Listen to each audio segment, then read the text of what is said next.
Tu as déjà démarré tout ça? Allez, Boker Tov, on est aujourd'hui vendredi, Yom HaShishi Vaychulu Hashem V'Taaretz, et on est le 11 de Nissim, Bezrat Hashem. On les a fait ce matin, il reste encore un demain, ici à Talishmaya. Très brièvement, j'aimerais revenir, au lieu de parler des halachot, sur la notion de Veigadetra de Vilcha Bayom, même si on va étudier la paracha tout à l'heure, la paracha de Acharemot, une paracha d'une importance capitale, qui reflète un petit peu le jour de Yom Kippourim, Derech Hagav, comme on le verra brièvement, Blinéder. Quoi qu'il advienne, j'aimerais revenir sur ce que j'expliquais en hébreu tout à l'heure. C'est l'importance de raconter à nos enfants et à nos petits-enfants. Tu as compris ce que j'ai dit en hébreu tout à l'heure, en fait? Waouh, Hashem Shrecha. L'importance de raconter le soir du Seder à nos enfants l'histoire de la sortie d'Égypte. Parce qu'on pourrait se dire qu'à un moment, au bout de 20 ans, le mec, il la connaît par cœur, il a déjà vu les films, comme on a expliqué. À un moment, bon, ça devient un peu barbant, quoi, de revenir constamment sur cette Agada de Pessah, les 10 plaies, Dam, Sfardea, Kinim, Rarov, Bechoulé. On pourrait se dire, est-ce qu'il n'y a pas autre chose à vendre? Et on avait expliqué que l'histoire de Pessah, c'est la base de toutes les fêtes juives qui s'en suivront, y compris le mois du Tishrei. Car si vous le savez, et comme vous le savez, le mois du Tishrei est marqué Bechodesh Shvi'i Be'asara la Chodesh. La Torah l'appelle Bechodesh Shvi'i, le 7e mois. Donc c'est pas le début du mois, c'est le 7e mois. Donc Mashma Mikan, que le premier mois, celui qui est la tête de tous les mois, comme on avait dit à Aviv c'est l'aide du mot Av Yud Bet, comme on l'a expliqué dans le shiur de lundi dernier, le soir. On vient des fois sur quelques versets déjà dits, c'est une chazara. Eh bien, c'est le début de tous les mois juifs. Parce que nous avons besoin de partir sur un fait extraordinaire sur le domaine de l'Aïmouna. Vous allez comprendre tout de suite de quoi est-ce que je parle. Quand nous avons, Baruch Hashem, 2 Rosh Hashanah principaux, même s'il y en a plusieurs, dans la Gemara de Masechet Rosh Hashanah, on nous parle de 4 Rosh Hashanim, alors qu'il y en a 8, selon d'autres déotes.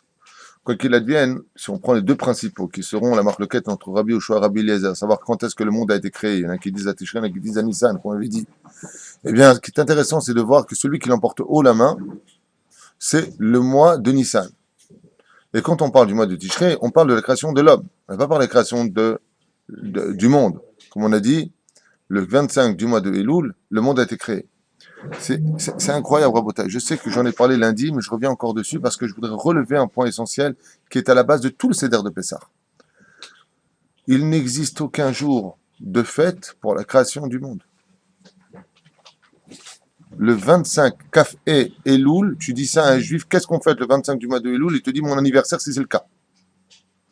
Comment se fait-il que le ciel, la terre, les nuages, les galaxies, le monde dans lequel on vit, les montagnes, les océans, tout ça n'intéresse pas la Torah. Tout ça ne fait pas partie d'une question ni commémorative, ni comment on dit, festival. De l'autre côté, ça n'intéresse pas Hachem, parce que Hachem, il aurait fait. Mais c'est ça qui me dérange, c'est que même Dieu, ça n'intéresse pas. Mais parce que justement, s'il n'y a pas de Torah, avant que la Torah soit mise en place. Festive, c'est le mot que je cherchais à dire. C'est qu'un décor, pour lui, c'est qu'un décor, non? D'accord, mais malgré tout, quand on arrive au mois de Tishrei, on est quand même face au jour du jugement général de tout ce que nous avons fait toute l'année. La vie et la mort vont dépendre pour l'année qui va suivre. Les gens qui sont morts, là, malheureusement, nous avons passé une série de... Tout le jour, on se voyait aux enterrements. Tous les jours. Tous les matins, on est parti aux enterrements. Puis le shiur, hop, quelqu'un enterré. D'accord? Mais ces gens-là, ils sont morts parce qu'ils ont été décrétés à Rosh Hashanah dernier, celui qui vient de passer. Sinon, ils ne peuvent pas mourir. C'est à Rosh Hashanah que c'est décidé. Alors, c'est quand même incroyable que la création de l'homme se fête par la création du monde, mais la sortie d'Égypte, c'est le principal. Mais le monde n'a pas démarré dans ce cas-là. Tu aurais dit Bereshit, oui, Bara Israël, Shiatzum et Mitzrayim. On aurait dû dire, vraiment de façon convenante, que au commencement, Dieu a créé ce peuple qui est sorti d'Égypte, puisque c'est pas important pour toi.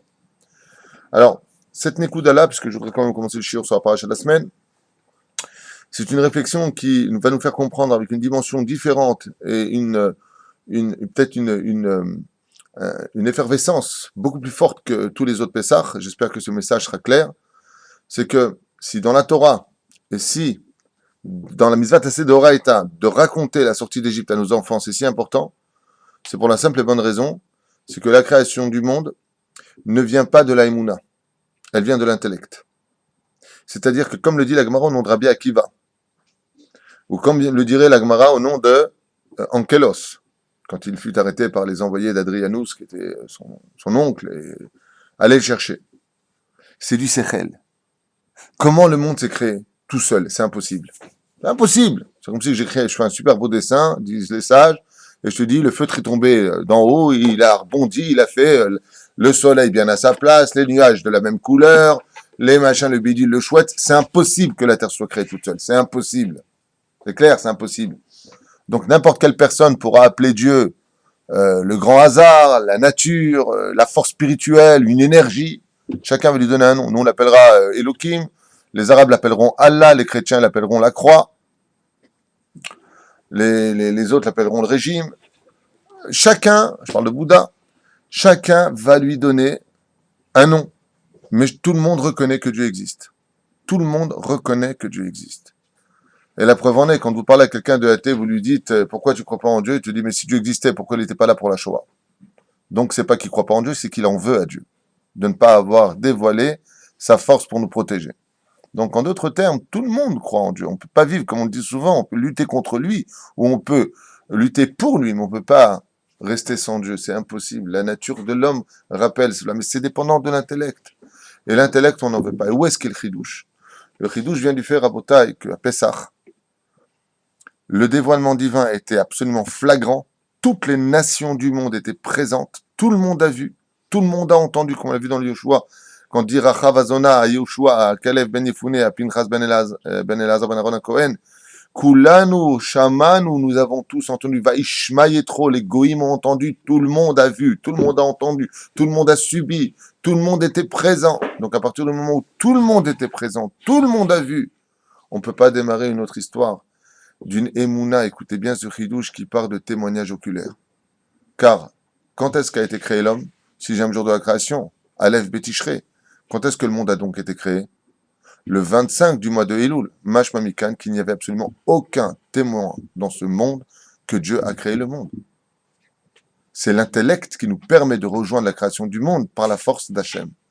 Tandis qu'à Pessah, nous démarrons l'histoire de l'Aïmouna sur un domaine on ne peut plus cartésien, basé sur 3 millions de juifs témoins oculaires du don de la Torah. Est-ce que vous comprenez ce que je suis en train de dire? Ce qui fait que quand vient le Seder de Pessah et que nous racontons tous les détails de la sortie d'Égypte, pourquoi il y a tellement de notions à raconter, de décortiquer? Moshe Rabbeinu, quand il a dit, qu'est-ce qu'il a dit? Où est-ce que ça s'est passé? Mais pourquoi autant de détails? Pour bien faire comprendre à nos enfants qu'on doit Baruch Hashem, amener à la Emouna pendant le Seder de Pessah, que ce que je te dis, c'est pas ce que je pense. Il n'y a pas d'intellect du tout dans le Seder de Pessah. Tout est Gvar Messoudar. Je te raconte ce que mon père m'a raconté. Et lui, ton père, d'où le sait? De son propre père. Et lui, jusque Moshe Bar Sinaï. Depuis la sortie d'Égypte, nous racontons à nos enfants ce que nous avons vu, entendu et vécu. Là, tu peux plus dire que Dieu n'existe pas. C'est pour cela que la Emouna de Pessah, pour moi c'est un chidouch atzoum, ce que je vous dis. Quand j'ai étudié, c'était quelque chose d'incroyable. La Emouna, de façon générale, ne démarrera toujours que le jour où 2 et 2 ne feront plus 4. C'est-à-dire que tant que j'ai des questions et des réponses, j'ai pas besoin d'Emouna. Donc pour nous, la Emouna a toujours fait partie du monde de l'irrationnel, du monde de l'imaginaire. La Emouna fait partie du monde de l'imaginaire. Anima Amin, Tishma, je suis persuadé que... Oui, mais c'est pas logique, regarde. Anima Amin chez Hatzliar, par exemple. Je suis persuadé que ça réussira, alors qu'aucune donnée de façon rationnelle ou cartésienne ne permettait d'aboutir au résultat escompté. Donc j'ai besoin pour cela d'être Ma'amin. Mais donc c'est de l'air ton truc. Regardez par exemple le loto, la plus grande fabrique d'Emouna. Tout le monde va jouer au loto. Et Ma'amin qui va gagner. Il a une chance sur 1 milliard. Donc on vit dans l'imaginaire. Les gens qui jouent au loto depuis 40 ans, 50 ans, 60 ans, ils n'ont jamais gagné. Ils continueront à jouer. Pourquoi? Parce qu'ils vivent dans l'imaginaire. Et quand ils font des pubs sur le loto, c'est exactement ce qu'ils font croire. Oh, il est beau ton yacht, oh, il est beau ton truc. Ouais, nous aussi, on y a cru. Et c'est arrivé. Mashma Mikan. Que non, c'est pas logique. Une chance sur 1 milliard, c'est irrationnel. C'est bête de jouer. Mais vous donnez cet argent à un pauvre, là, c'est sûr que tu as gagné quelque chose. La reine, c'est Atadishmaya. Ce qui est là où les chidouches du Seder de Pessah, c'est que c'est la seule soirée où la Emouna est cartésienne. Je te demande pas de croire parce que il faut y croire, laisser ton cœur se laisser bercer par ces vagues qui t'emmèneront tôt ou tard vers la tombe où tu verras la vérité que Dieu a créé le monde. Pas du tout. Je te demande d'y croire parce qu'en doux, si t'y crois pas, t'es pire qu'un goy dans son jugement. Pourquoi? Quand tu vas devant un tribunal, qu'est-ce qu'on te demande? J'appelle à la barre tel témoin. Le mec, s'il témoigne, t'es foutu. Si tu vas devant un tribunal rabbinique, t'es foutu si on a deux. Si on a trois, plus forte raison. Il y avait 3 millions de juifs qui ont reçu la Torah hors Sinaï. Il y a une nation entière, des millions d'individus qui ont vécu la Shoah, comme je vous l'avais rapporté l'an dernier sur le cours de ces hiéroglyphes qui avaient été retrouvés et placés dans un musée en Hollande, où là-bas, il y a marqué noir sur blanc les témoignages des Égyptiens. Il y a du sang partout. Vous vous rappelez de c'est très connu, c'est dans le musée en Hollande, où les 10 plaies d'Égypte sont racontées par les Égyptiens. Nous avons vécu des animaux de toutes sortes dans notre pays. Nous avons été dévorés. Ils témoignent de tout. Vous êtes au courant de ça? J'essaierai de vous le ramener de la maison. J'ai la photocopie. Impressionnant. Tout le monde y était. Alors c'est pour cela que le soir du Seder de Pessah, nous avons la mitzvah de Kol HaMesaper, Kol HaMarbel et Saper, B'Yetziat Mitzrayim, Arezeh Mishubach. Tout celui qui va raconter constamment l'histoire de la sortie d'Égypte, Arezeh Mishubach, comme on aurait pu le comprendre et comme on l'a dit, pour le premier des 10 commandements, une fois qu'on est sorti d'Égypte, Asher, on est sorti d'Égypte, on a vécu l'Égypte. Après 49 jours, on arrive au pied du Har Sinaï, et Dieu se dévoile. Et qu'est-ce qu'il nous dit? Il recommence. Je suis l'Éternel, ton Dieu, qui t'ai fait sortir du pays d'Égypte. Et là, t'en veux dire, t'en mort là, t'as rien à dire. Non, mais vous ennuyez dans les cieux là. Il y a un problème ou quoi? C'est la phrase Joker, ma carte. Normalement, après être sorti d'Égypte, qu'est-ce qu'on aurait dû entendre de Dieu, le chidouche de Je suis l'Éternel, ton Dieu, qui créa le ciel et la terre. Ah, voilà, là ça me parle. Non, non, ça parle pas, parce qu'on ne peut pas baser sa émouna là-dessus. C'est pour ça que tous les philosophes comme Aristote, Platon, Socrate, les chrétiens, l'islam, le bouddhisme, toutes les sectes du monde reconnaissent que Dieu a créé le ciel et la terre. Ils n'ont pas de problème avec ça. Aristote a écrit des livres entiers sur la création du monde, Platon pareil. Tout le monde croit en Dieu, il n'y a pas de problème. Comme c'est marqué, je vous avais raconté l'histoire du Kuzari, le Baal HaKuzari, à la Vachalom. Le Baal HaKuzari, est-ce que vous vous rappelez de ce merveilleux roi? J'avais fait un shiur sur lui. Ce roi qui avait de très bonnes pensées, il voulait chercher la vérité, mais ses actions étaient mauvaises, il se trompait d'adresse au niveau des religions, et donc il a fait un rêve, et dans son rêve, on le met en garde, comme ça brièvement, je vous le raconte à toute vitesse, on l'a mis en garde, on lui a dit, tes pensées sont pures, elles sont bien, mais tes actions sont pourries, c'est pas bon. Alors il a vu le peuple juif, un peuple dispersé, tu vois pas, tout le monde se moque d'eux, avec leur nez crochu, soi-disant.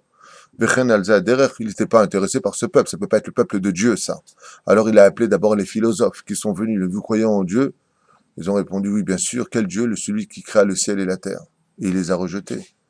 Il a appelé les chrétiens, même réponse, il les a rejetés. Et les chrétiens lui ont dit, mais c'est marqué dans le Premier Testament, au commencement Dieu créa le ciel et la terre. Non, non, c'est pas bon, c'est pas vous.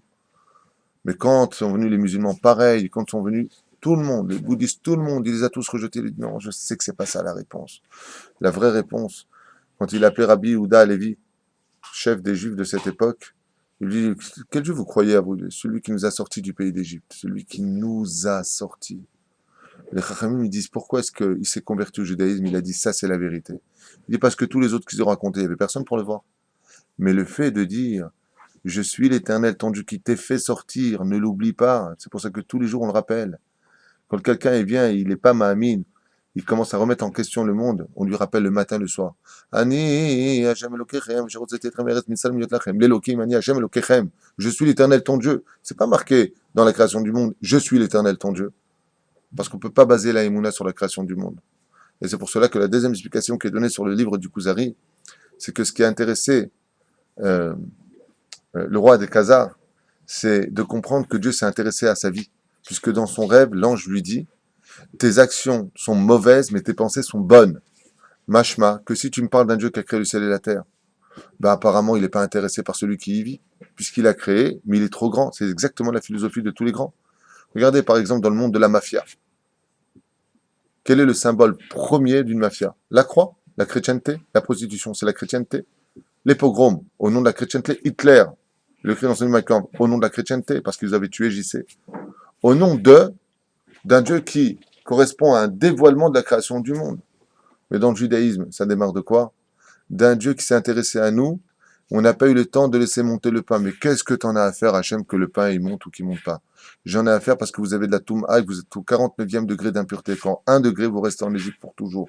Donc, Mash Mamikam, vous allez sortir. Et tous les rêves Pessah, vous allez chercher le Hametz dans toutes vos demeures. Ça veut dire quoi? Ça veut dire qu'à Kadosh Baruch Hu, il s'intéresserait à une miette de pain qui serait sous mon lit, que je devrais aller chercher la veille de Pessah. Ça, c'est quelque chose qu'on ne peut pas comprendre. Mais c'est quelque chose que l'on peut accepter parce qu'on l'a vécu. Une miette de pain sous un lit, tu vas dire ça à n'importe quelle personne sur Terre, tu te dis, mais qu'est-ce qu'il en a à faire Dieu de ça? Mais tu plaisantes, on parle de Dieu! Allahu Akbar, le grand, l'immense!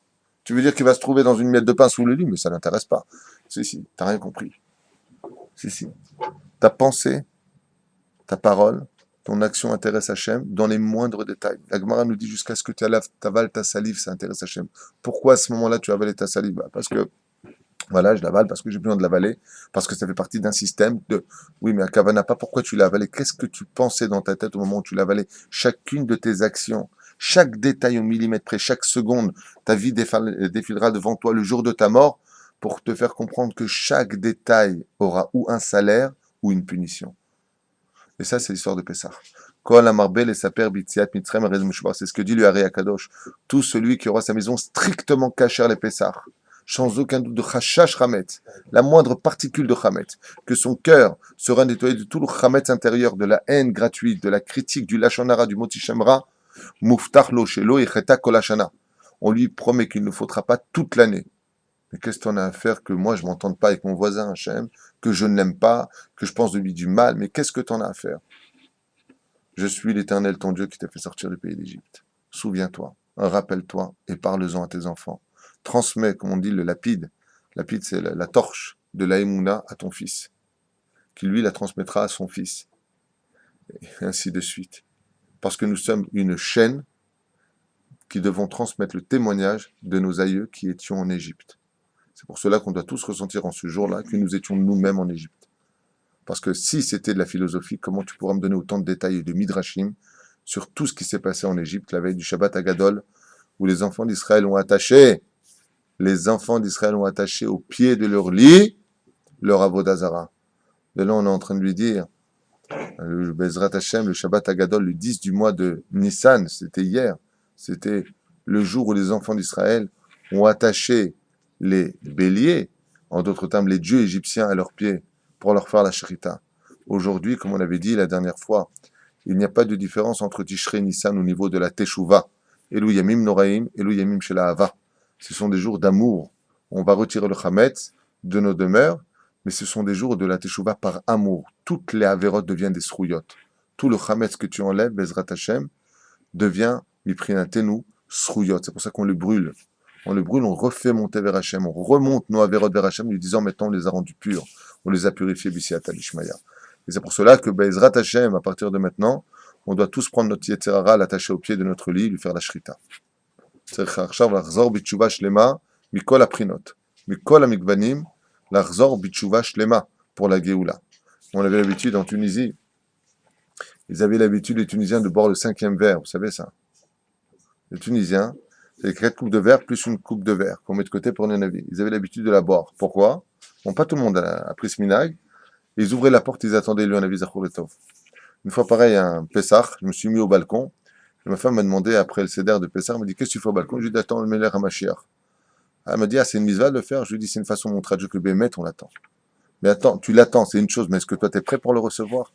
Est-ce que toi, tu t'es nettoyé de la venue du Meler HaMashiach? Est-ce que Bémet, tu l'attends parce que tu as fait ce qu'il fallait faire toute l'année pour qu'il vienne? Est-ce que tu as fait le ménage dans le monde? Est-ce que tu as divulgué la Torah d'Hachem? Est-ce que tu t'es préparé à l'amour des uns et des autres? À Vatrinam? Est-ce qu'on a fait ce qu'il fallait faire au lieu de se critiquer les uns les autres? Alors si Bezrat Hachem, on est capable de cela, on pourra se mettre au balcon nous aussi et attendre le Melech HaMashiach en disant, nous on est prêts, est-ce que toi tu es prêt? Zéro. On s'arrêtera là juste pour cette parenthèse si importante, à mon avis, qui nous donnera un peu plus de koah de raconter le Seder de Pessah avec beaucoup plus d'enthousiasme et beaucoup plus de valeur Bezrat Hashem. On a l'habitude de le faire. Pour ça, prenez des midrashim, Rabotai. Prenez des midrashim. Prenez des midrashim. Prenez Bezrat Hashem des livres. Préparez-vous à cela. Au lieu de préparer constamment le msoki et préparer tous ces bons plats là. Le moule, comment ils appellent ça les Ashkenaz, les Algériens, le Chouland. Non, c'est Hamet. Hein. Je sais pas ce qui. Bon, le méchané là. Qu'est-ce que vous mangez? Le chou avec des fèves. Oui, qu'est-ce que vous mangez, vous appelez ça? Le chou avec des Oui, fèves. mais le nom, ça s'appelle comment? Chou fève. Le chou fève. Des choux avec des fèves, c'est le chou fève. Le chou. Voilà. Le chou. En tout cas, quoi qu'il advienne, chacun se prépare toujours à préparer ses bons plats, l'Irvot Pessah, mais est-ce qu'on a préparé Bezrat Hashem, les divrei Torah que l'on va raconter, noter sur nos livres pour raconter Bezrat Hashem. La Haggadah de Pessah est intéressant. Juste encore une petite parenthèse sur ce sujet. N'oubliez pas qu'on doit prendre son temps pour raconter la Haggadah de Pessah et en même temps, on se doit d'aller vite. Ça veut dire qu'il va falloir gérer la situation à table. Si on voit les enfants fatigués qui commencent à bâiller les yeux rouges, on ne commence pas à raconter sa vie. La reine, sachez que la patience est le tikkun du Seder de Pessah. Puisque nous sommes sortis Bechipazon, nous sommes sortis à toute vitesse d'Égypte, il va falloir réparer ça par la patience avant de manger. C'est pour ça que les goïms n'ont pas leur place dans le Seder de Pessah d'une certaine façon.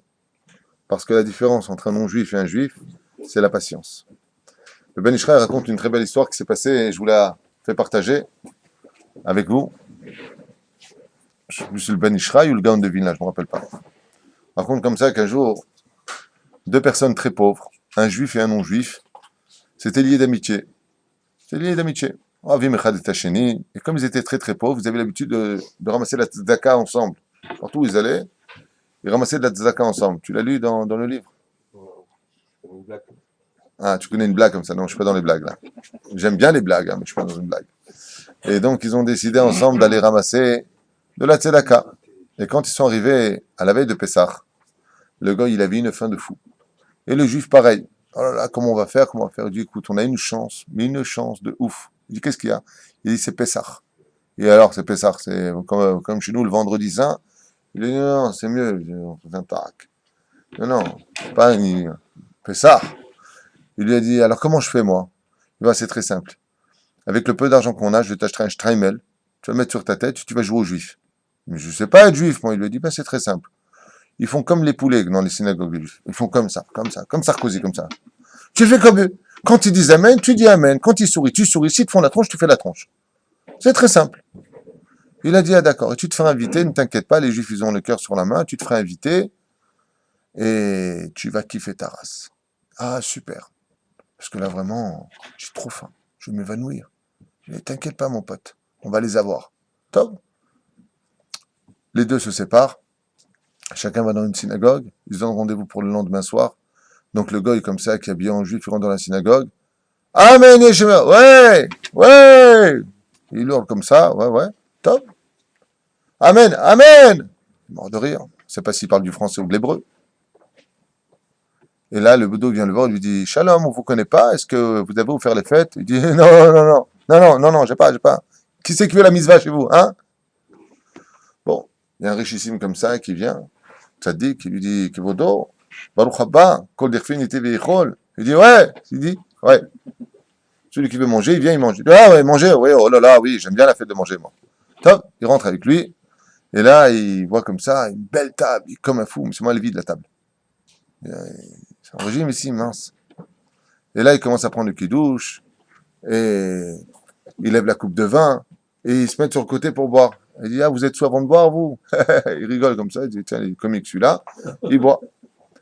Et là, il commence à prendre la matzah, il voit un pain bizarre comme ça, il la casse en deux, il met sous le seder, puis ils prennent un bout de tout petit bout de comment ça s'appelle, non? De carpasse, ils le trempent là-bas, ils le mettent dans la bouche, il le regarde comme ça, il prend le tout petit bout, au moins de kazaït, il le regarde comme ça et dit, vous avez des problèmes financiers en ce moment? Il commence à mâcher, c'est les fils dans la bouche, dans les dents, ça se coince. Il dit comme ça, Le gars, dans sa tête, il m'a eu, mon foiré de copain, là, il m'a envoyé, il m'a dit la fête, la gige. Et d'un coup, commence le Seder de Pessah. Et là, pendant 2 heures. Et Moshe, et lui, il est comme ça. Il dit, mais vous mangez pas ici ou quoi? Si, si, on va manger. À la fin, ils lui ont donné de la matzah. Il commence à manger la matzah sur le côté. Les dents lui font mal, ça lui a coupé la gencive. Il est devenu ouf. À la fin, on lui a dit, bon, maintenant tu vas manger le maror. Le maror? C'est le maror. Maintenant, c'est Jes Kenazim, c'était à Vilna. Ils mettent le réfort là-bas, c'est le truc hyper piquant. Et comme ils prennent un tout petit peu, ils mettent un tout petit peu dedans, il a pensé que c'était quelque chose de tellement bon qu'il faut faire attention, ça coûte cher comme le pâté de foie, là, comment on appelle ça là. Tu sais, quand c'est le foie ou la demrot, ouais, 100 euros le kilo, alors qu'on fait des petites tranches, doucement, doucement. Il dit, oh punaise, si c'est si cher que ça, il prend là, non. Il met dans la bouche le maror avec le piquant comme ça, il commence à hurler, il prend la table, il la jette par terre. C'est quoi ce repas de fou? Vous êtes des malades les juifs. Moi je suis goy, mais moi chez nous mange bien. Il dit, ah, t'es goy, comme ça. Tu as voulu nous tromper, à quel coup t'as mis sur la tête et tout ça.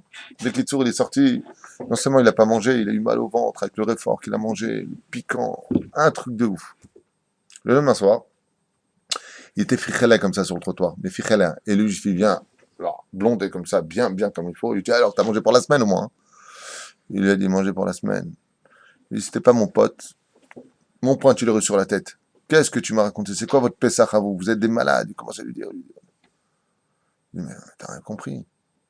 Le soir du Seder de Pessah, le premier repas, c'est la patience. D'abord, patience. Il lui a dit, t'aurais attendu comme il faut. Après, t'aurais eu le poisson. Après, tu aurais eu de la viande de toutes sortes. Après, t'aurais eu toutes les salades et t'aurais kiffé. T'aurais kiffé, il lui a dit. Les Chachamim, quand ils racontent cette histoire, cette vraie histoire qui s'est passée, pas cette allégorie, ils disent que tout le Inyan du Seder de Pessah se situe exactement ici.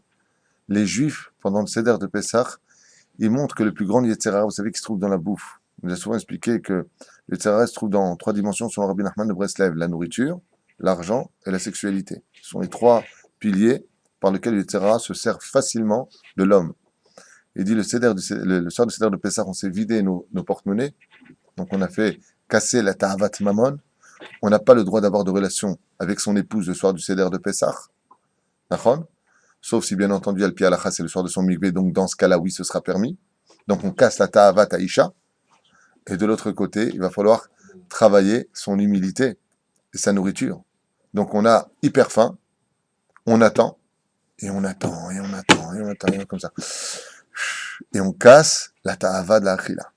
On casse l'envie, le fait de ne pas se jeter sur la nourriture, Bezrat Hashem, et de prendre notre temps pour raconter la sortie d'Égypte, d'inclure la shrina dans le repas, pour faire montrer que tout ce qu'on va manger sera Bezrat Hashem, les Shem Shamaim. Voilà. Salut. Très bien. Bezrat Hashem. Nagid Kamemilim, Bezrat Hashem, al Parashat Shavua.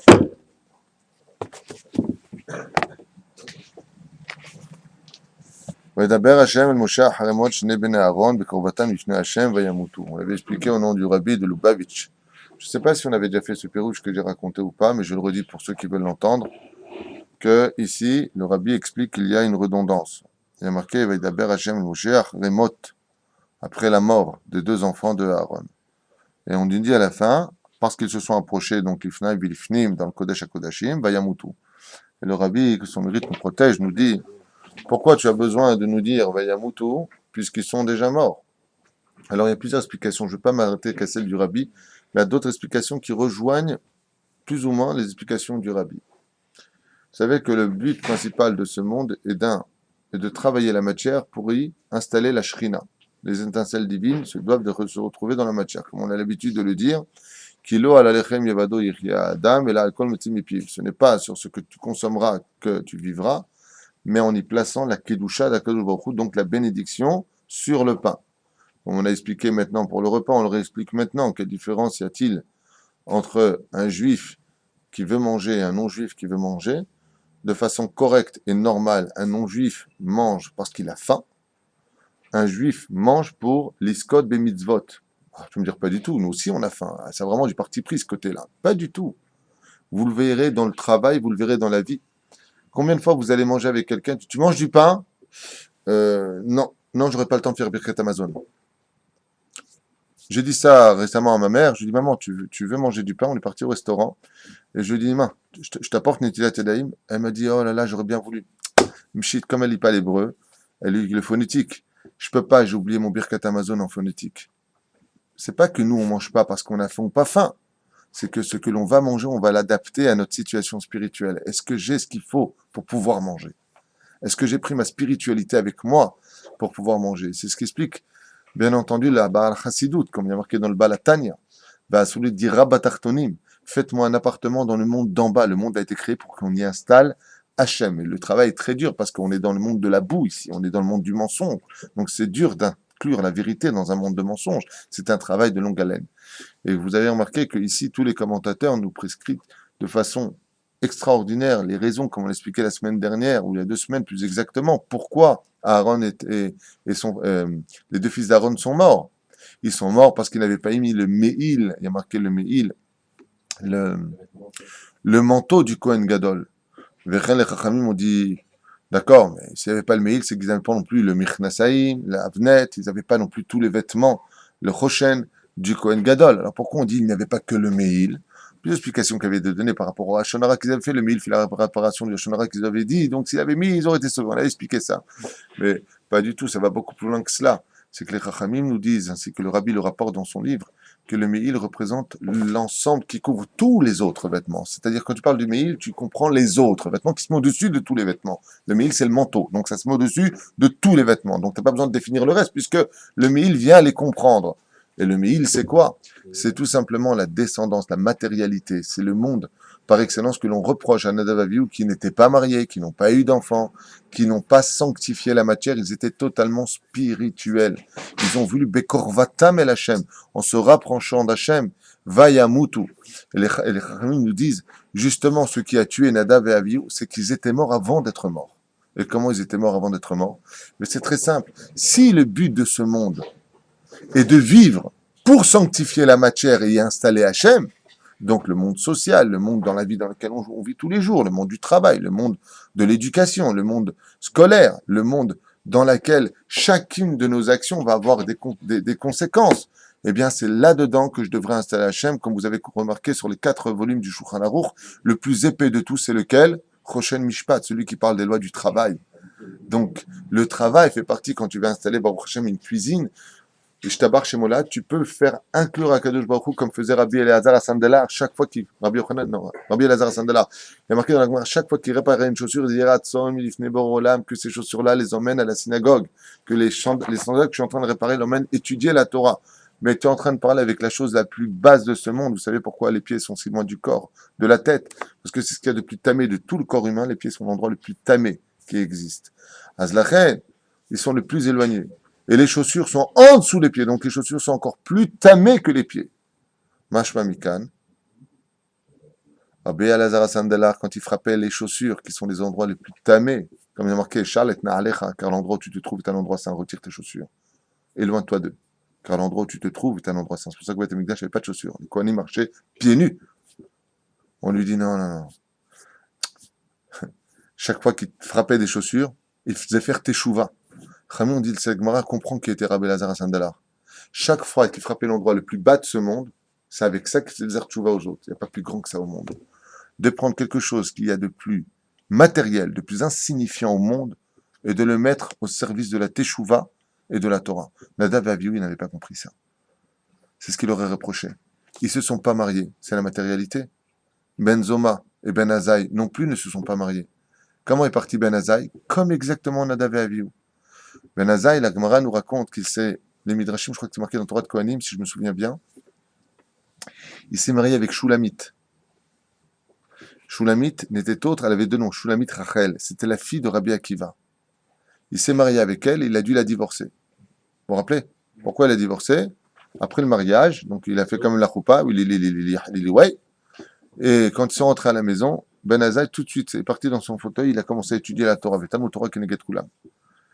Et il lui a demandé juste un verre d'eau. Il lui a dit, Piti, si ça ne te dérange pas, tu pourrais me donner un verre d'eau? C'est pas comme aujourd'hui, nous, on avait fait le robinet comme ça.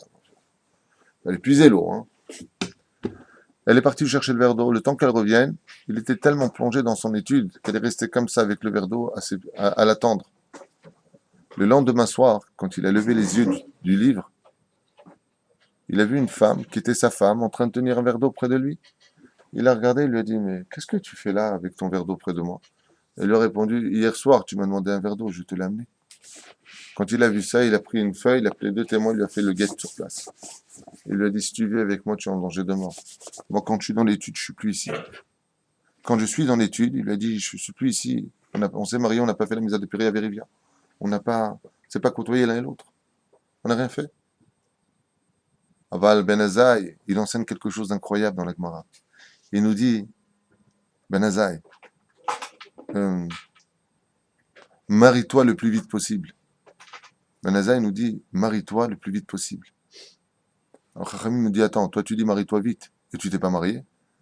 Pour vous dire qu'il était Ben Azaï, il avait un tel niveau de Torah qu'il vivait son Gilgoul d'avant quand il était marié. Comme ça dit le Baal Hida Kadosh, dans son commentaire sur les Télim, il rapporte que le Ben Azaï était d'un tel niveau spirituel que pour lui il était marié puisqu'il se rappelait parfaitement de qui il était avant.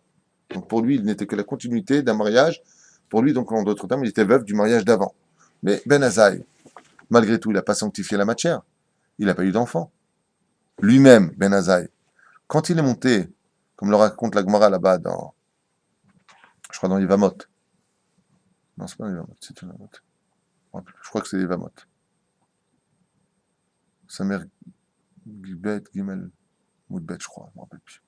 Quand ils sont montés là-bas, les 4, qu'est-ce qui s'est passé pour Ben Azaï? Hein? Non, Ben Zoma est devenu fou. Il est Ben Abouya, Kafar Batora, Rabbi Akiva, Nichnas Shalom Yatzal et Shalom. Et lui, qu'est-ce qui s'est passé? Il est rentré dans la lumière d'Hachem directement. Il est mort. Exactement comme Nadav Avihu. C'est-à-dire qu'il y a eu, dans l'histoire juive, des gens qui n'ont pas compris une chose essentielle. C'est de sanctifier la matière. Il faut que tu partes dans ce monde pour sanctifier la matière et y inclure Hachem. Ne vis pas, l'élève Alpha Dalim pour la comparaison, comme un moine, séparé du monde matériel, complètement dans ses 4 murs. Pas du tout. C'est anti-Torah. Tu dois vivre de Bedavka dans la matière, parmi ton peuple, dans la société, comme dit Rabbi Nachman de Breslev, et là-bas, tu es un tzaddik. Ou comme l'a été Yosef Hatzadik en Égypte, ou le rabbi de Lubavitch, en plein New York. Qui n'aurait pas, comme le disent souvent mes copains, quand j'en parle de New York, ils me disent c'est Sodome et Gomorre. New York, c'est Sodome et Gomorre dans la pure hypocrisie de l'histoire. Il n'y a que de ça. C'est le summum. Seulement tout est caché, tout est derrière, c'est vraiment Hollywood. Tout est caché derrière des facettes comme ça, en carton ou autre chose. Eh bien, c'est ça exactement être juif. Comment est-ce que tu peux rester kadosh à Brooklyn? C'est ça être un vrai tzaddik. Ou alors à Tel Aviv, aujourd'hui. Même s'il y a beaucoup de Torah grâce à Dieu à Tel Aviv pour faire de la Chaz V'Shem de la Shonra sur cette ville, avant d'être un tzaddik là-bas, c'est plus grand que d'être un tzaddik à Bnei Brak, c'est certain. Il n'y a pas photo. C'est ça la sanctification, et c'est pour ça qu'ils sont morts. Il y a marqué Haremot, Shene Bene Aaron, Bekorvatam Lifnei Hashem, Vayamutu. Vayamutu revient sur le fait de dire qu'ils étaient morts avant de mourir. Haremot, Vayamutu. Après qu'ils soient morts, ils sont morts. Pourquoi? Parce que le but de ce monde, si tu ne viens pas sanctifier la matière, alors à quoi ça t'a servi d'avoir vécu sur Terre? Puisque tu es venu pour ça. Tu es venu dans un corps de matière. Et c'est pour cela que la résurrection des morts, c'est la résurrection de la matière qui rentre dans le monde de l'éternité. Mashma Mikan, que si le monde matériel n'était que le seul but de ce monde, pourquoi Triatametim? Pourquoi la résurrection des morts? Et c'est pour cela, et je finirai avec cela, que Moshe Rabbeinu alav shalom est le symbole de l'homme qui donne la Torah, mais pas le symbole du peuple d'Israël. C'est curieux, non? Je m'explique. Quand on se compare à des juifs de la Bible, à qui le peuple d'Israël est-il comparé constamment? Eloké Abraham, Eloké Yitzhak, Eloké Yaakov. Vous avez remarqué ça? Qu'est-ce qu'a fait Abraham dans sa vie? Il était marié.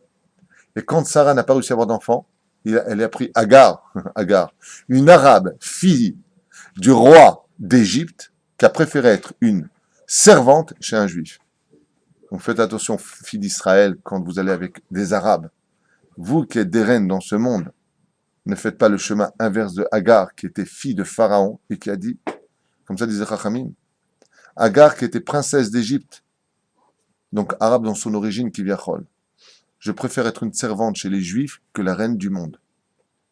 Et vous qui êtes des reines du monde, vous préférez être des servantes chez les Arabes. Réfléchissez bien à cela. Je referme cette parenthèse. La reine Bisiata Lishmaya. Quand vous avez Abraham, c'est l'homme qui est marié. Il n'arrive pas à avoir d'enfant. Sarah lui dit, hé, Agar, viens, tu nous donneras un enfant. C'est sa servante. Il a converti au judaïsme. Il lui fait un enfant. Et Abraham, qu'est-ce qu'il fait de la journée? Il donne à manger. Il donne de la matière. Alors il peut être le symbole d'Israël. Vient Yitzhak. Il est Korban Ola. Il monte sur le Misbéach. Il est marié, mais il n'arrive pas à avoir d'enfant. Il prie d'un côté et elle prie de l'autre côté. Il faut qu'on ait une descendance. Et il devient riche. Et il fait quoi? Il creuse des puits. Il fabrique de la matière. Même si au niveau spirituel, on parle de yeshivot. Prenons le cas de Yaakov. 4 femmes. Et il travaille pendant 20 ans. Il va sanctifier la matière. Pourquoi? Selon le Zohar, le fait d'avoir travaillé les animaux de la vanne, c'était pour libérer les nitzotzot du peuple juif qui était tombé depuis la faute originelle dans le troupeau. C'est pour ça que le peuple d'Israël est appelé de deux façons dans la Torah. Vous avez marqué? On est marqué son ou am. Qui a tatsoni, car tu es mon troupeau. Mais on n'est pas des animaux pour nous traiter de troupeau. Si nous étions, disent les Chachamim, avant de devenir dans des corps d'hommes, nous étions tombés dans la matière la plus basse de ce monde, dans la matière animale. Nous étions dans les troupeaux de la vanne. C'est pour cela que Yaakov est parti les prendre, ces nitzotzot, comme ça, les Zohar Kadosh. C'est pas Stam, mais il est parti dans la matière, dans la boue. Moshe Rabbeinu, il est dans la spiritualité. C'est l'homme des nuages. C'est l'homme qui monte en haut. C'est pour ça qu'on comprendra la critique dans la paracha de Be'alotecha à la fin, où Myriam dit à Moshe, mais Moshe Rabbeinu, tu comprends, t'es pas marié. Il y a un problème. T'es pas un homme conventionnel. C'est pas comme ça que la Torah demande les choses. C'est pas comme ça que la Torah demande les choses. La Torah veut que l'homme se marie, la Torah elle veut que l'homme il ait une famille, qu'il ait un Baruch Hashem, une maison sur la tête, qu'il ait une voiture pour l'emmener. Il faut connaître ce monde-là. Il faut que tu sois dans la matière, mais attention, pas dans la matière du monde matérialiste où c'est la priorité. La différence entre un homme accompli et un homme qui n'est pas accompli, c'est dans le premier verset de la Torah. Bereshit bara Elokim et Hashameim ve'et haaretz.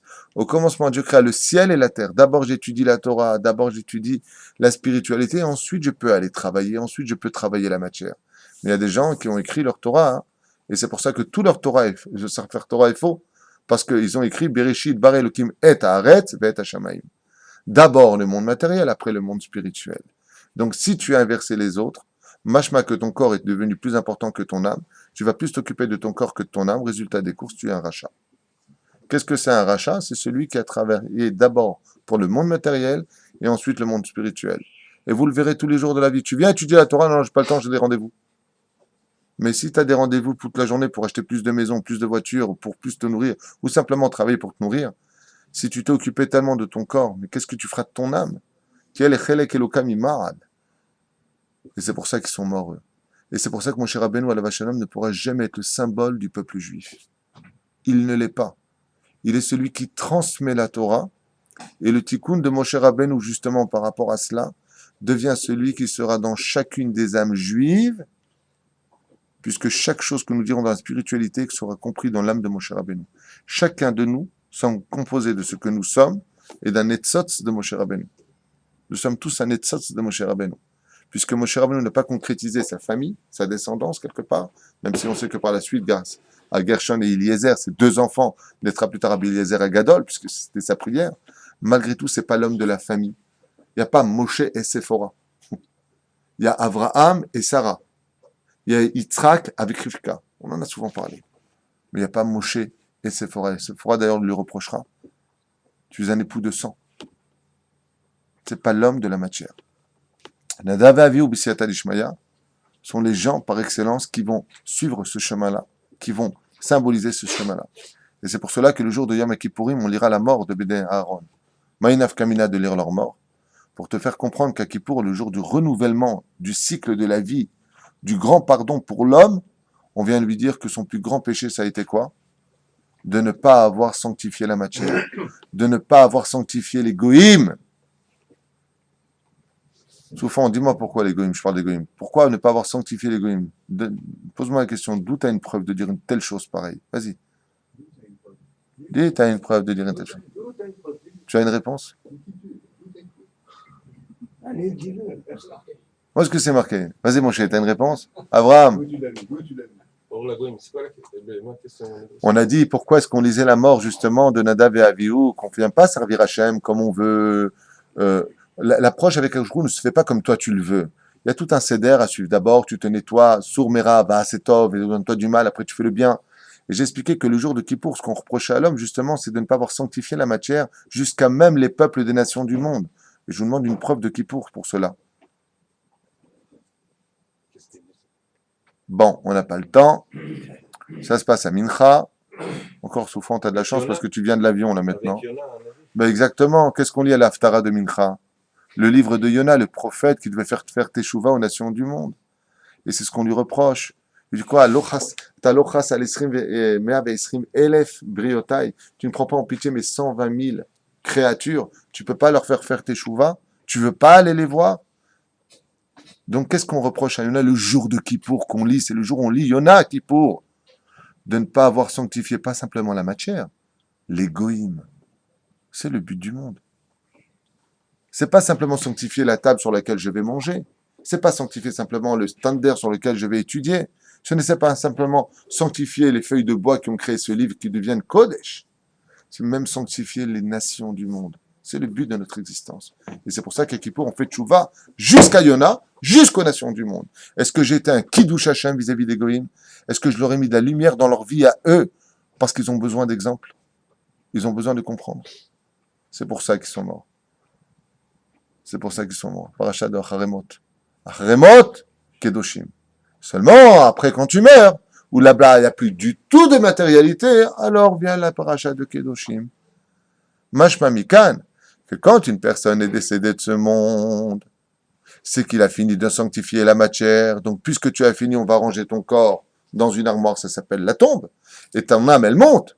Alors, tu peux plus dire du mal d'elle puisqu'elle est devenue totalement spirituelle. Ça nous fait 3 parachutes les unes après les autres. Aharemot, après leur mort. Kedoshim, son saint, est mort, tu diras.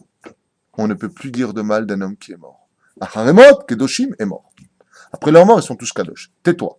Ne rappelle plus jamais les fautes de quelqu'un qui est mort. Nigmar.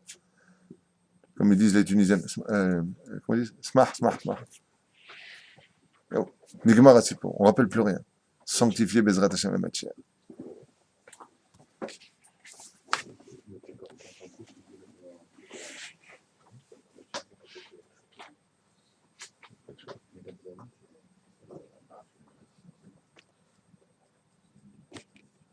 Ou alors, tous les Névim, ils étaient pas.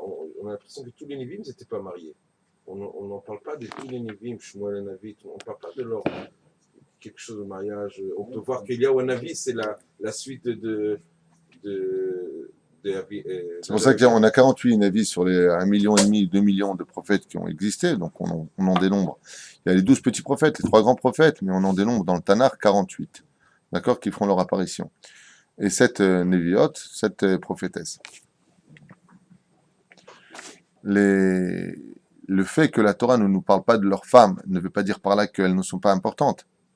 C'est que si les messages des femmes ne sont pas des messages éternels, elles restent dans leur génération, donc on n'en parle pas. Ah oui, Vadaï, c'était marié. Vadaï. Il y a où Pinchas était marié, Vadaï. Attention, on veut parler de l'ange, Vadaï. Tous les grands d'Israël étaient mariés. On ne peut pas devenir un grand dans ce monde, on ne peut pas être beaucoup, Rav, si on n'est pas marié. Mais ça vaut même pour les Tanaïm, ceux qui font revenir les morts, qui font tout ce que... On n'est pas dans la même cour. Nachon. C'est pour cela que la première mitzvah, citée selon Rambam, c'est Piria Berivia. La première mitzvah de tout le judaïsme, c'est d'avoir des enfants. On aurait pu dire, étudie la Torah. Non. Tu étudies la Torah, mais putain, tu as des enfants pour quoi faire? Rami dit, tu fais des enfants pour qu'ils t'amènent des verres d'eau, pour qu'ils aillent travailler pour toi plus tard, pour qu'ils te gardent quand tu seras un vieux sénile qui aura oublié de savoir si ta fourchette tu la rentres par là ou par l'oreille. Pourquoi tu fais des enfants? Il y a marqué Ve'asur lanu l'ishtamesh bahem. Quand vous allumerez les bougies de Hanouka, vous ne les utiliserez pas. C'est allusion aux enfants. Ne fais pas des enfants pour les utiliser pour toi. Le mec il dit Ribono Shel Olam, je voudrais des enfants parce que tu comprends, j'ai plein d'affaires, j'ai trop de boutiques, j'ai pas confiance. Moi, si c'est mon fils, même s'il me vole, ça reste en famille. C'est pas le but des enfants, ça. On fait des enfants pour Hachem. Comme Hana. Hana l'a supplié Hachem dans le livre de Shmuel. Shmuel Ramati, donc Rana, on parlera d'elle. Pourquoi elle a fait des enfants? Elle a dit, Ribono Shel Olam, j'ai pas besoin d'un enfant pour moi, je veux pas un enfant parce que je suis une maman, je me sens seule. La preuve en est, quand elle a eu son fils, après 2 ans qu'il fut sevré, elle a tout de suite emmené chez Haïli Cohen Gadol et elle l'a laissé là-bas, elle le verra pratiquement plus après. Donc elle a fait un enfant pour qui? C'est pour ça qu'il n'y a pas plus grand au monde que des parents qui aiment vraiment ses enfants, qui les font pour Hachem. Tout le temps, on passe se débarrasser d'eux, chas v'shalom. Mais d'abord, on les fait pour Hachem. D'abord qu'ils aient de la Torah. On va les envoyer dans des endroits où ils aient de la Torah. On va pas. Et malheureusement, pourquoi les gens n'arrivent pas à éduquer aujourd'hui comme la Torah le demande? Parce qu'ils mettent leurs enfants dans des écoles laïques, pensant qu'ils ont besoin de chol pour avoir un métier plus tard, et que s'ils n'ont pas de métier, comment ils vont faire pour vivre? Ça veut dire que les parents se mettent en tête que c'est eux qui vont donner la parnassa. Ils te diront toujours, route secours, mais il y a une mitzvah d'apprendre un métier. Oui, il y a une mitzvah d'apprendre un métier quand il a 20 ans de Torah en lui, qu'il est bien gavé de spiritualité, alors mets-lui de la matérialité, puisque ça fait partie du but. Mais pas le contraire. Pas d'abord tu mets une tonne de matérialité, les meilleurs films, les meilleurs, on appelle ça les jeux là. Game Boy, ouais, je sais pas comment on appelle ça. Une tonne de choses, et après seulement tu dis, bon, maintenant c'est la bar mitzvah, Aline et la bar mitzvah, mettre les danseuses. Non, non, non, non. D'abord tu lui apprends Bezrat Hashem, cela. Excusez-moi, mais pour les Tanaïm, on est tous leurs enfants. Parce qu'on apprend tous les Mishnayot, on les cite constamment. C'est pas marqué comme ça, il est marqué, c'est pas simplement marqué qu'on est leurs enfants, il est marqué que mitzvah les shamesh talmidei chachamim. Nous avons une mitzvah de servir les talmidei chachamim. La Gemara pose la question, elle dit, comment est-ce qu'on les sert? Comment est-ce qu'on sert les talmidei chachamim? Comment moi je peux servir Rabbi Akiva? Comment je peux servir Rashi? Comment je peux servir les Tosafot? Quand j'étudie la Gemara, que je lis du Rashi, je suis en train de servir Rashi. Chez Neymar, c'est Softa Dovot Bakever. Leurs lèvres bougent quand je bouge les miennes en parlant d'eux. La reine, comment est-ce qu'on fait pour servir les talmidei chachamim? Il faut étudier leurs écrits. Dès que tu rappelles ce qu'ils ont dit, ils revivent dans les cieux. C'est comme tu te rappelles les Chinois à l'époque, quand on n'avait pas d'électricité, jusque Newton créait la première ampoule dans l'histoire de l'humanité, eh bien nous créions la lumière par une énergie mécanique. Et plus tu pédalais, et plus il y avait de la lumière. C'est exactement comme ça que ça fonctionne dans les cieux. Dans les cieux, il n'y a pas d'ampoule. Dans les cieux, tout fonctionne par le fait que nous pédalons, c'est-à-dire que nous allons créer cette énergie de l'étude par nos lèvres. En étudiant la Torah, et plus tu vas étudier la Torah, plus tu vas être effervescent dans ton étude, et plus tu vas pédaler, en d'autres termes, faire grandir la lumière dans les cieux, et c'est comme ça que chaque tzaddik brille. Quand est-ce que tu peux savoir un jour si tu vas avoir un tzaddik à 120 ans, tu vas dans les cieux, tu vois, ce tzaddik-là, il brille pas mal, celui-là, il brille d'un coup très très fort, tu peux être certain que dans les cieux, on est en train de parler de sa Torah. Donc vous imaginez quelle lumière est le Rav Ovadia Yosef dans les cieux, le Rabbi Lubavitch et tous les grands de la Torah. Comme on parle de constamment, quand on parle de leurs écrits constamment, ça brille, ça brille, ça brille. Et si vous voyez des âmes totalement éteintes, c'est qu'automatiquement, donc ils sont dans le monde de la lumière, ils sont blancs, mais c'est éteint à côté de la lumière des autres. Ils sont allumés. Il y en a même, c'est des vrais allumés. Mais ils sont allumés. Mais à côté des autres, ils sont éteints. Ceux qui n'ont pas laissé d'écrit, ils n'ont pas fait de devoir Torah suffisant. Et que leur Torah n'est plus enseignée. Et si leur Torah n'est plus enseignée, ça s'éteint. Alors, dans leur monde à eux, ils sont dans une lumière. Mais c'est pas eux qui éclairent la lumière, c'est la lumière qui les éclaire. Tandis que quand tu es Baruch Hashem dans cette étude de la Torah, comme c'est raconté à propos de Rabbi Pinchas Ben Yair dans la Gemara, qui avait une telle lumière que on en perdait ses yeux si on le regardait. Pourquoi? Parce que chaque mitzvah qu'il faisait dans le monde matériel, le Sefer Torah, c'est lui qui allait, Baruch Hashem, tuer l'animal, il dépeçait la peau, c'est lui qui tannait la peau, c'est lui qui prenait après les excréments du chien pour pouvoir, Bezrat Hashem, le rendre lisse. Après, c'est lui qui faisait les kavim, après, c'est lui qui écrivait lui-même le Sefer Torah, c'est lui qui fabriquait la boîte du Sefer Torah, c'est lui qui l'emmenait chez les gens en prendre la Torah, c'est lui qui faisait tout de début jusqu'à la fin. Il a sanctifié tellement la matière que partout où va Rabbi Pinchas Ben Yair dans les cieux, là même s'il descend par exemple Chas Vesham dans le Gehinam, pour voir s'il n'y a pas des amis à lui qui veut sortir du Gehinam, ouais, quand un tzaddik qui rentre dans le summum de l'obscurité, il fait rentrer le summum de lumière. Parce que plus c'est obscur et plus la lumière brille. Mais pourquoi lui il a réussi une telle chose? Parce que Rabbi Pinchas Ben Yair, le fils de celui qui mettra de la lumière. Pourquoi est-ce qu'il a été si fort? Parce qu'il a sanctifié la matière. Ce qui fait que plus Bezrat Hashem, un homme laissera un souvenir dans ce monde, on va parler par exemple du Rav Kook. On parle des écrits du Rav Kook, tu vois, dans les cieux, si tu vois le Rav Kook à ce moment-là, il brille, brille, brille, brille, brille. C'est pour ça que le jour de l'Aïloula, tout le monde vient danser autour du tzaddik ou de sa Aïloula. Et qu'est-ce qu'il est le tzaddik de sa Aïloula? Comme Rabbi Shimon Bar Yochai, un feu énorme. Pourquoi tu as besoin de représenter le tzaddik par une image de bougie? Pour te dire qu'à ce moment-là, il brille au maximum. Alors quand Baruch Hashem, tu es capable de laisser un nom Kadosh, comme Nadav et Avihu, qu'on essaie des noms Kadosh, Kedoshim, mais malheureusement, ils ne nous accompagnent pas toute l'année. Et pourquoi Avram, Yitzhak, Yaakov, eux, nous accompagnent toute notre histoire, dans nos prières, dans le Birkat Hamazon, Bakol, Mikol, Kol, Pourquoi ils sont partout avec nous? Est-ce qu'il y a Moshe Rabbeinu dans le Birkat Amazon? Non. Pourquoi? Lui et eux sont avec nous. Parce qu'ils ont sanctifié la matière. Et donc, on ne fait que les raviver, raviver, raviver. Vous allez voir, Bezrat Hashem à 120 ans, vous direz qu'on est en train de parler d'un jeu. Vous allez voir, rentrez, ressortez. Vous allez voir à 120 ans, quand vous allez voir toutes ces tzadikim, vous vous rappellerez de ce que je suis en train de vous dire. Oh là là, il brille, quel tzadik, et Dieu encore plus.